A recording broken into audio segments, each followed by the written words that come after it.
Autism Awareness and Inclusion, Building Understanding, Acceptance and Belonging by Lourdes Bonnici MBA. Autism awareness has grown considerably, yet awareness alone is not enough. Knowing that autism exists does not automatically remove misunderstanding, exclusion, or discrimination. Genuine progress begins when awareness develops into acceptance, meaningful inclusion, and respect for the dignity of every autistic person. Autistic people do not need society simply to notice them. They need to be heard, valued, and given fair opportunities to participate in education, employment, and community life. Inclusion means creating environments in which people are not pressured to hide their differences to earn respect or belonging. A truly inclusive society does not ask, how can this person become more like everyone else? It asks, what barriers can we remove so that this person can participate, contribute, and thrive? Understanding autism. Autism, also known as autism spectrum disorder, refers to a diverse group of conditions related to the development of the brain. Its characteristics may become noticeable during early childhood, although some people are not diagnosed until adolescence or adulthood. Autism can influence communication, social interaction, sensory processing, behavior, learning, and the way a person experiences the world. The word spectrum is important because autism does not present in one fixed way. Every autistic person has an individual combination of abilities, challenges, preferences, and support needs. Some autistic people communicate verbally, while others use alternative or augmentative forms of communication. Some live independently, while others require substantial daily assistance. Certain individuals may experience significant sensory sensitivities, anxiety, or difficulty adapting to unexpected change. Others may require less visible support, but still experience exhaustion from trying to manage environments that were not designed with them in mind. The World Health Organization emphasizes that the abilities and needs of autistic people vary considerably and may change over time. It also recognizes the importance of involving autistic people in decisions concerning their health, support, and participation in society. World Health Organization 2025. Autism should therefore never be reduced to a stereotype, a list of behaviors, or an assumption about intelligence.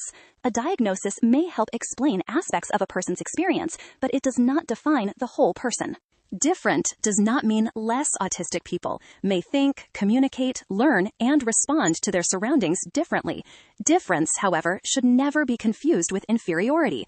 Some autistic individuals may demonstrate strong attention to detail, honesty, reliability, creativity, logical reasoning, deep concentration, or extensive knowledge of particular subjects. Others may possess a powerful sense of justice or an ability to recognize patterns that other people overlook. These qualities should not be treated as a universal checklist. Every autistic person is different, and no one should be expected to possess an exceptional talent to deserve acceptance. Human worth is not determined by productivity, academic achievement, or the ability to meet society's expectations. A strengths-based approach recognizes ability without denying difficulty. It avoids presenting autism only as a collection of limitations, while also acknowledging that some autistic people face considerable challenges and require lifelong support. Respect means recognizing both realities. Moving from awareness to acceptance. Awareness teaches us that autism exists. Acceptance encourages us to respect autistic people as they are. Inclusion transforms that respect into practical action. A person may be welcomed into a classroom, workplace, or community activity, but still feel excluded if communication is unclear, sensory needs are ignored, or social expectations are inflexible. Physical presence is not the same as meaningful participation. True acceptance does not require us to understand every aspect of another person's experience before treating that person with dignity. It requires patience, openness, and the willingness to listen. It also requires us to challenge harmful assumptions. Lack of eye contact does not necessarily indicate disrespect. Limited speech does not mean limited understanding. Repetitive movements may help a person regulate emotions or sensory input.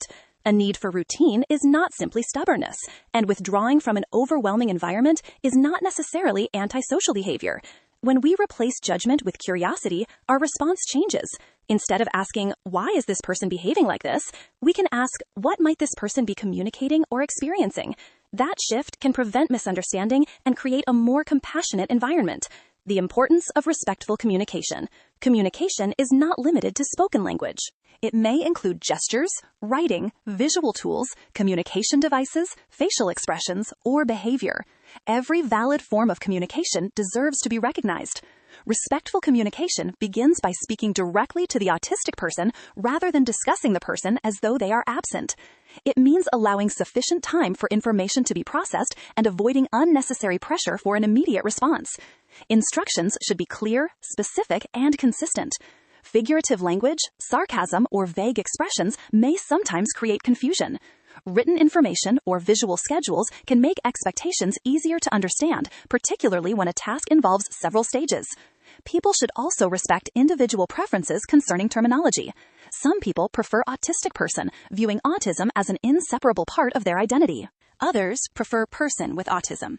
Neither preference should be imposed universally. When possible, the most respectful approach is to ask the individual which language they prefer. Listening is equally important. Families, professionals, and supporters may provide valuable insight, but autistic people must remain central to conversations about their own experiences and needs. Sensory differences and invisible barriers. Many autistic people experience sensory information differently. Sounds, lighting, smells, textures, crowds, or physical contact that appear manageable to others may become uncomfortable, distracting, or painful. A busy environment may combine fluorescent lighting, overlapping conversations, ringing telephones, strong fragrances, and constant movement. For someone with sensory sensitivities, this can lead to distress, fatigue, or sensory overload. These responses should not be dismissed as overreactions. The environment may be placing demands on the person that others cannot immediately see. Simple adjustments can make an important difference. Quiet spaces, reduced background noise, softer lighting, predictable routines, advance information, and permission to use sensory aids may help a person participate more comfortably. Inclusion does not always require complex or expensive changes. It often begins with attention, flexibility, and a willingness to ask what would help. Inclusion in education. Inclusive education means more than placing an autistic learner in a mainstream classroom. The student must have a genuine opportunity to learn, communicate, develop relationships, and participate without being humiliated or unfairly compared with others. Educators can support inclusion by providing clear routines, preparing students for changes, dividing complex tasks into manageable steps, and offering information in different formats. A learner may understand a subject well, but struggle with group work, noisy classrooms, ambiguous instructions, or rapid transitions. Assessment should consider individual needs without lowering meaningful educational expectations. Reasonable adjustments create fairer access. They do not give an unfair advantage. Social inclusion is equally important. Autistic students may be vulnerable to isolation or bullying, particularly when their communication style or interests differ from those of their peers. Schools should respond actively to bullying and develop cultures in which difference is respected rather than merely tolerated. Every learner should experience the message, "You belong here, and your way of learning matters." Inclusion in the workplace. Autistic adults can bring valuable knowledge, commitment, and diverse perspectives to the workplace. However, recruitment systems and workplace cultures may unintentionally exclude capable candidates. An interview that relies heavily on rapid social responses, ambiguous questions, or eye contact may measure confidence in traditional communication rather than the ability to perform the job. Employers can create a fairer process by providing clear questions, explaining each stage, and focusing on the actual competencies required. Workplace inclusion may involve written instructions, predictable schedules, quiet working areas, direct feedback, sensory adjustments, or greater clarity regarding priorities. These accommodations should be based on individual needs rather than assumptions about autism. Colleagues and managers also need appropriate education. Autistic employees should not carry the full responsibility for correcting misconceptions or repeatedly justifying reasonable adjustments. Inclusion benefits the entire organization. Clearer communication, fairer recruitment, and flexible working practices can improve the environment for many employees, not only those who are autistic. Supporting families and caregivers. Families and caregivers often provide essential emotional, practical, and advocacy support. They may also face uncertainty, financial pressure, long waiting periods for services, and concern about the future. Supporting the autistic person must remain the central objective, but families also require reliable information, accessible services, and opportunities for respite. They should not be blamed for autism or pressured to pursue unsupported claims. Support should be individualized, ethical, and focused on quality of life. The World Health Organization states that interventions should be designed and delivered with the participation of people living with autism and should be accompanied by wider action to improve accessibility and inclusion. World Health Organization, 2025. Families should be treated as partners, while autistic people, according to their age, circumstances, and communication needs, must be supported to express their own choices. Challenging myths and misinformation about autism can create fear, stigma, and harmful decisions. Autism is not caused by poor parenting. It is not something a person develops through a lack of affection or discipline. Autism is not something a person develops through a lack of affection or discipline. It is also scientifically inaccurate to blame routine childhood vaccination. The World Health Organization reports that extensive evidence does not demonstrate an increased risk of autism from childhood vaccines or their commonly discussed ingredients. World Health Organization, 2025. Another harmful myth is that autistic people do not experience empathy. Autistic individuals may express emotion or recognize social signals differently, but this does not mean that they do not care about others. It is equally incorrect to assume that all autistic people have an intellectual disability or that someone who speaks fluently requires no support. Support needs may not always be visible, and a person's abilities can vary across different settings. Responsible awareness must be based on credible evidence and the lived experiences of autistic people, not stereotypes, sensational claims, or social media misinformation. Leadership and the responsibility to include. Inclusive leadership is measured through everyday decisions. Leaders influence recruitment, education, communication, accessibility, and organizational culture. Their attitudes can either remove barriers or reinforce them. An inclusive leader does not wait for an autistic person to experience a crisis before considering accessibility. Instead, inclusion is built into planning from the beginning. This requires consultation, staff education, and accountability. It also requires humility.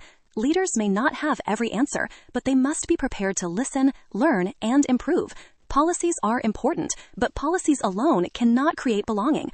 Inclusion becomes real through behavior, how people are welcomed, how concerns are addressed, how differences are discussed, and whether individuals feel psychologically safe enough to ask for support. Good leadership recognizes that fairness does not always mean treating everyone identically. Fairness means ensuring that each person has a genuine opportunity to participate.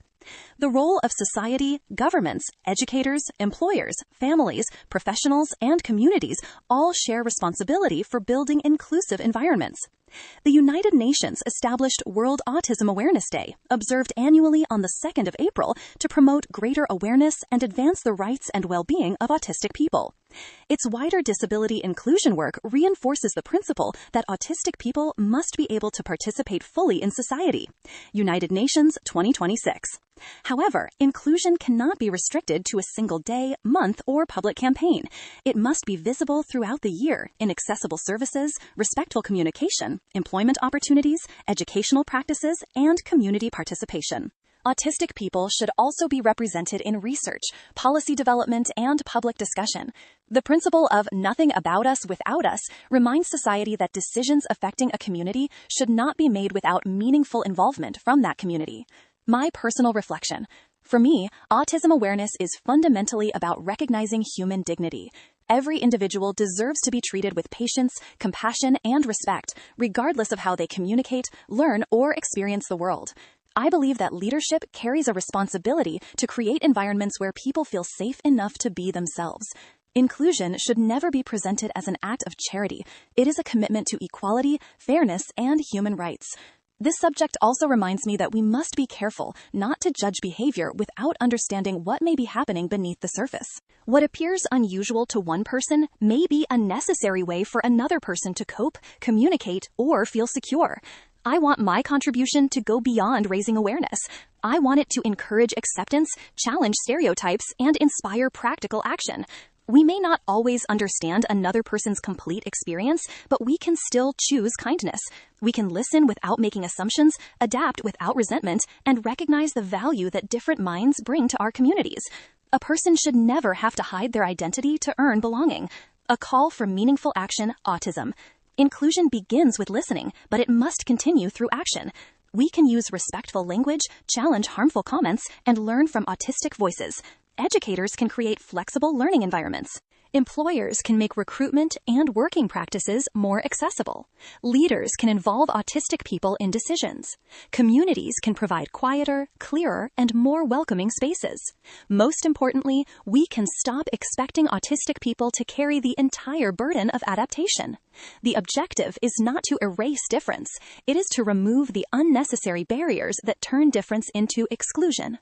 Conclusion. Autism awareness opens the door, but acceptance and inclusion allow people to enter with dignity. An inclusive society does not simply acknowledge autistic people. It listens to them, learns from them, protects their rights, and values their contributions. It understands that people can communicate differently, require different forms of support, and still possess equal human worth. Progress will not be measured by the number of awareness campaigns we produce. It will be measured by whether autistic children feel accepted in their classrooms, whether autistic adults receive fair opportunities, whether families can obtain appropriate support, and whether autistic people have a meaningful voice in decisions affecting their lives. Understanding creates empathy. Acceptance builds trust. Inclusion creates belonging. That is how awareness becomes lasting change. Reflection question. How can each of us move beyond autism awareness and contribute to genuine acceptance and inclusion in everyday life? From my perspective, the answer begins with listening without judgment and recognizing that inclusion is a shared responsibility. I can contribute by challenging stereotypes, using respectful language, remaining flexible, and ensuring that different communication and sensory needs are treated seriously. I believe small, consistent actions can influence wider cultural change. When we replace assumptions with understanding and design environments that allow different people to participate, inclusion becomes more than an idea. It becomes a daily practice.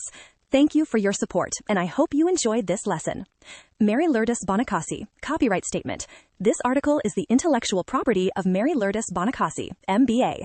No part may be copied, reproduced, distributed, or republished with prior written permission. Short quotations may be used for educational purposes when appropriate credit and a link to the original article are provided.